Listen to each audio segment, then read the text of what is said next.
If you're not going to work, then get out. I'm sick and tired of having to support a woman like you." Hearing my husband, Dan, say this, I heard something inside me snap. Why do I have to put up with a person like him?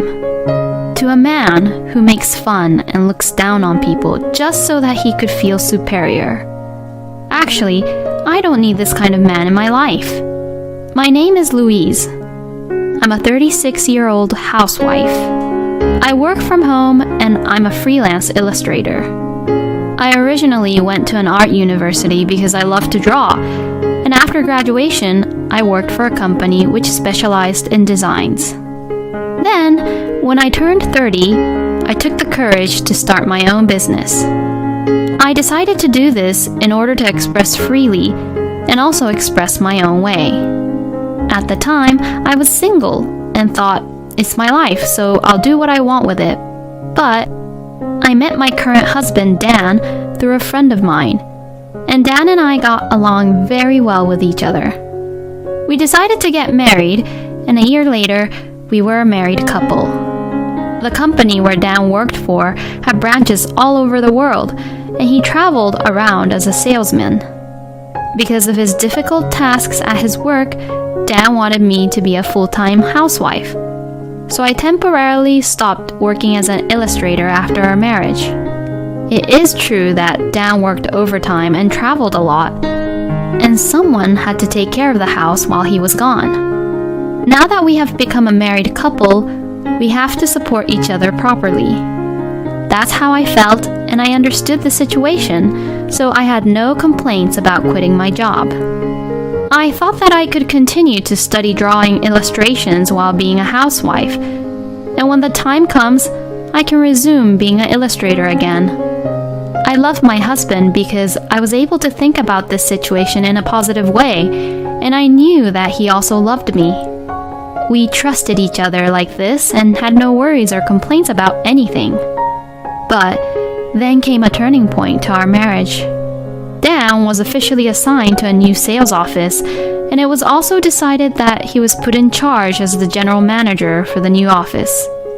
So, he got a promotion at work.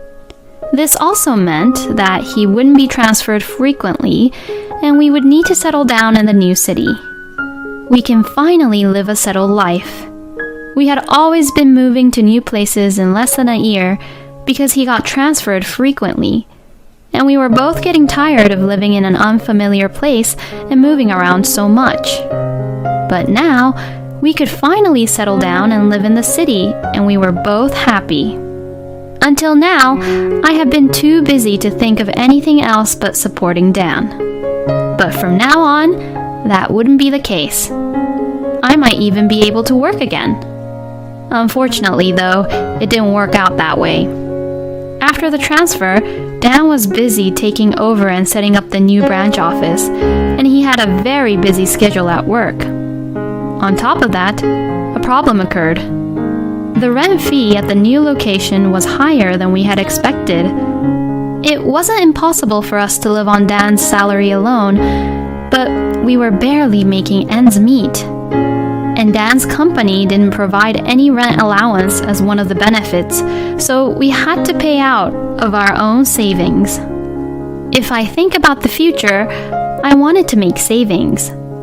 But if it's like this, I won't be even able to make any savings because most of Dan's salary would end up being used for just our living expenses. I thought about using our savings to make ends meet in case of emergency, but it seems like I can't even do that. I asked Dan if I could work, keeping in mind that I'd make sure to do the house chores properly. But he looked at me with a difficult expression on his face. What came out of his mouth was, "I'll give you permission, but you have to make sure to take care of the house." Although I felt a little weird and uncomfortable with the way he said this, I had supported Dan as a housewife all this time. I was also sure that Dan must have been anxious about the change in lifestyle with a new environment. That's what I thought to myself and decided not to worry about it. I could finally work doing what I love. I was so happy to be working again after after several years. However, Dan gradually began to be strange towards me. "Hey, what is this dish?" "What do you mean? It's just pork chops with simmered vegetables and mashed potatoes." "What a rubbish. You're always at home, but how dare you slack off with your cooking?" Dan began to criticize me with the meals I made. He never used to say such things before. "I won't be able to get any energy from eating crappy food like this." "That's not true. Carrots, Brussels sprouts, and potatoes were very cheap today, so I just made some simmered vegetables and mashed potatoes as a side dish." "And you like pork chops, don't you?" I said so without thinking. "What the hell? Are you trying to say that my salary is low?" Dan's sudden loud voice made me shrink instantly. I didn't mean it that way at all, but how could he think that way? I was just shocked at Dan's anger. "How hard do you think I've been working to provide for you? I've just been promoted, so don't do anything to irritate me like this." I tried to catch my breath to argue back, but I stopped myself after thinking for a moment. Dan is probably going through the most difficult time of his life right now. He's stressed and is pressured about being in charge at work and the responsibility of having to protect the family. "I'm sorry," I apologized. "My husband is probably just very tired." I tried to think it that way. But even after that, Dan's horrible attitude continued. "Hey, it looks like you're not cleaning the bathroom properly. You don't have the shirt ready that I'm supposed to wear today. You better brush my shoes." Dan had never been like that before we moved into the new place, so what was wrong with him? Dan is constantly yelling at me. And day by day, I began to doubt my husband. Balancing housework and my work was more difficult than I had expected. I wanted to work a lot more in between housework, but if I tried to do it perfectly to meet Dan's satisfaction, I would end up spending the whole day just doing the housework. If I tried my best to complete work to my client's requested deadline, the time I had between house chores would never be enough. Now that I've started working, I was wondering if you could do some of the house chores too. I suggested this to Dan. But Dan says this: "You're ignoring all the housework because you're doing your stupid job. So quit that stupid job then. Just because you get to work from home, don't you dare get carried away. It's not like you even make a lot of money from it. You're just a housewife, but you think you're so superior." It became common for Dan to yell at me like that for being a housewife. According to Dan, I'm a full-time housewife, even if I'm always at home working. What a selfish way of thinking. I couldn't understand him anymore. It's true that I don't make much money, but that's because Dan keeps getting in the way, and that's why I couldn't get more work done. I was so fed up with him, so I started to do the bare minimum of housework for Dan so that I could have more time for my own work. Then, my husband became even more grumpy than before. The gap between Dan and I grew deeper and deeper. Then one day, while I was cleaning our room, I found his payslip. He's so sloppy, leaving it out here like that. The payslips were left on his desk carelessly. But being somewhat curious, I picked it up. I knew about Dan's salary, of course, but I had never seen his payslips before. Being curious, I looked at the payslip and was shocked. When I checked his salary amount on the payslip, it was only about half of what I had been told. What's going on? I had been receiving monthly living expenses and rent from Dan, and the remainder was being used for his own personal use. Seeing his payslip, it's not enough. So where on earth does Dan get the missing money from? How is it possible that his salary could be so low when he had been promoted in the first place? From when was it? I looked for other payslips, but couldn't find any other payslips before his promotion. To be honest, I had no idea what was going on, and it was only then that I finally confirmed to myself about the doubts I had towards Dan. We couldn't possibly live off only with his salary written on the payslip, and I wondered what Dan was thinking about. As his wife, why would he keep such an important matter from me? Why didn't he tell me that his salary had gone down? As I was gathering the payslips to question Dan about it, the phone rang. It was from my uncle, Phil, who came from Dan's family. I didn't really know him very well, having only seen him a few times. "Oh, Phil, it's been a while. What's wrong?" "Yes, it's been a while. Actually, I hate to tell you this, but I'm lending some money to Dan. I was wondering when he would pay me back, you know. It's been a long time since I lent him the money, and I've been worried that he won't pay me back, you know." "What? He owes you money?" Now, everything clicked in my mind. Dan had been using the money he borrowed from Phil to pay the amount he's been missing from his salary. The amount Dan borrowed was around $10,000. I sincerely apologized to Phil and promised to pay him back. Even though what Dan did was horrible, he didn't try to blame me and said gently, "As long as he pays me back, it's fine."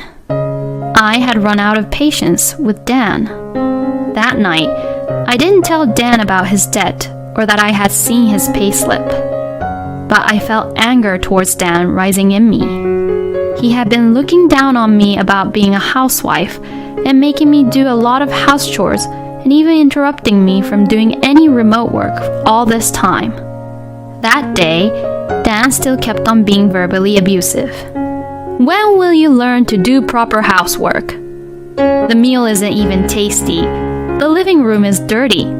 What the hell have you been doing at home? Were you working at your crappy job again?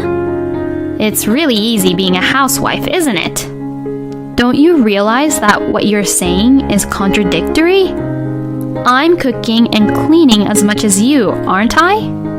If you're not happy, then you do it. You've been coming home on time lately, so you can do it, can't you?"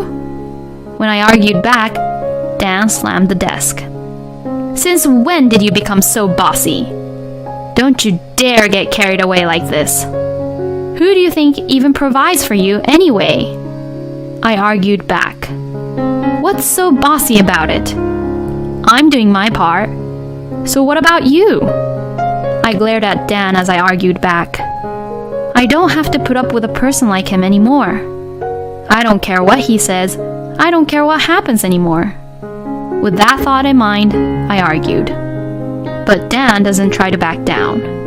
"You don't even take care of the house properly, and all you do at home is pretend to work. Why don't you start by earning some proper money?" I thought that should have been my line, but I kept my mouth shut. I should have never married you. You're eating up all my money here. You're always saying we don't have money, so why don't you earn it? If you won't work, then get out. I'm sick and tired of having to support a woman like you." My husband looks at me satisfied, as if he had won the fight. The look of superiority on his face gave me the chills. He must have thought I would apologize to him then. But then I said this. "Fine, I understand. I'll leave." As if I had been waiting for him to say that, I took my luggage I had already packed and prepared to leave the house. You can't do anything on your own anyway. What makes you think that?" I looked at Dan coldly. "And by the way, I'll leave this here too. I've already filled out my section." I slammed the divorce papers I had gotten from the city office during the day onto the table. I guess he didn't expect me to leave with the divorce papers behind. My husband was speechless and looked shocked. "Well, that's that. So fill them out and submit them ASAP, okay?" After saying this, I left the house and headed for my parents' house. I had already told my parents about this, and they welcomed me with open arms. The fact that Dan's attitude suddenly changed. The fact that the amount of the payslip was much lower than I had been told. and the fact that Dan was in debt. When my parents heard this story, they urged me to divorce a person like Dan immediately. Of course, I intended to do so. But would Dan even sign the divorce papers for me? My father told me that if Dan won't agree with the divorce, he would refer me to a lawyer. I thanked him for his reassuring words and hoped for a divorce settlement as soon as possible. And about a week after I left home, Dan came over to visit me at my parents' house. "Did you sign the divorce papers?" "I'm sorry, I'm only asking if you signed them or not. Please, don't divorce me," Dan pleaded at the front door. I was a little perplexed by the complete change in his attitude, which I didn't really expect coming from an arrogant person. My parents looked at Dan suspiciously, but I decided that we should talk about it anyway, so I brought him into the house. Actually, I wasn't even promoted at work. Dan's promotion was a complete lie. In fact, he was transferred to a branch office because of demotion, which was why his salary got low. It seems that Dan had always been the type of person who couldn't do his job very well. I had noticed that he was somewhat inept at his work, but I had never imagined that he would be transferred to a new position because of a demotion. He said that all the transfers he had been through were the result of being passed around from one department to another because he was so bad at his job. And what he ended up with was a small position at a branch office. Supposedly, it's almost impossible to get any promotion from there.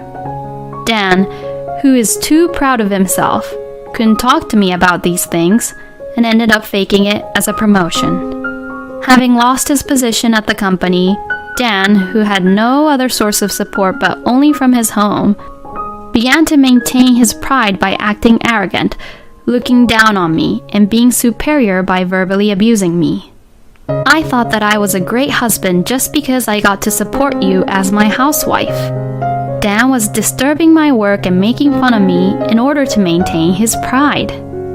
I understand everything now that you're gone. You were making a lot of money, huh?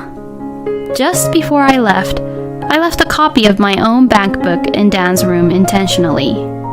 The monthly deposit was less than Dan's salary, but still enough to help us make ends meet. I finally realized that I need you. I can't pay the rent by myself, and I think that if you and I work together again, we can make it work. So let's start over again. I want to be with you. I won't ever make you feel like that again. Dan had tears in his eyes, but I had no feelings for him anymore.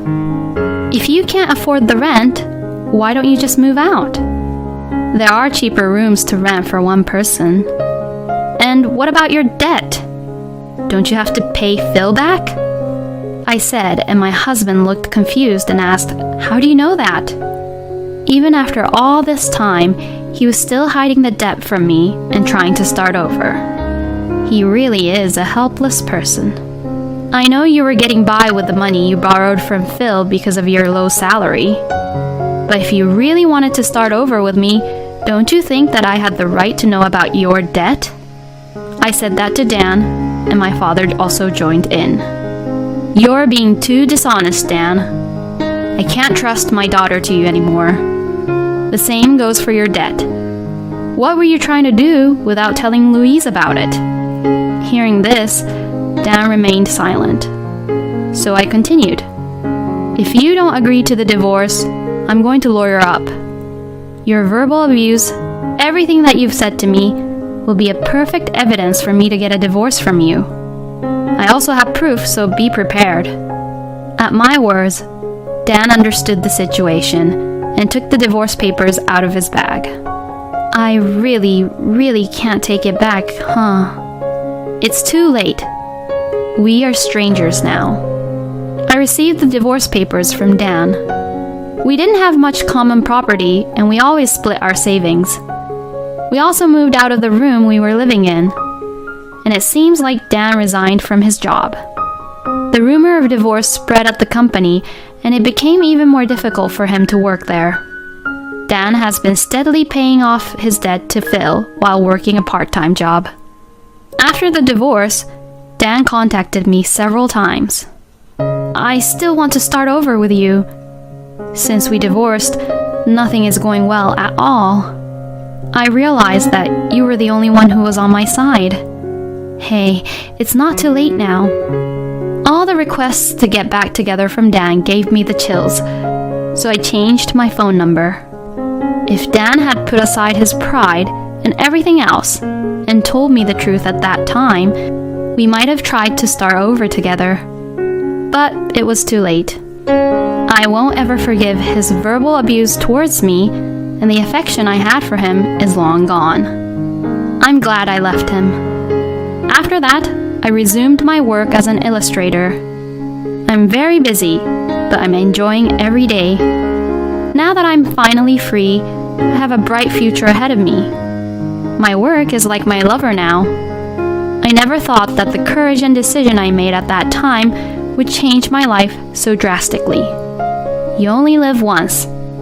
It's much better to live each day happily without any regrets. I thought to myself this as I took my eyes off of the monitor screen I was working on and looked out the window.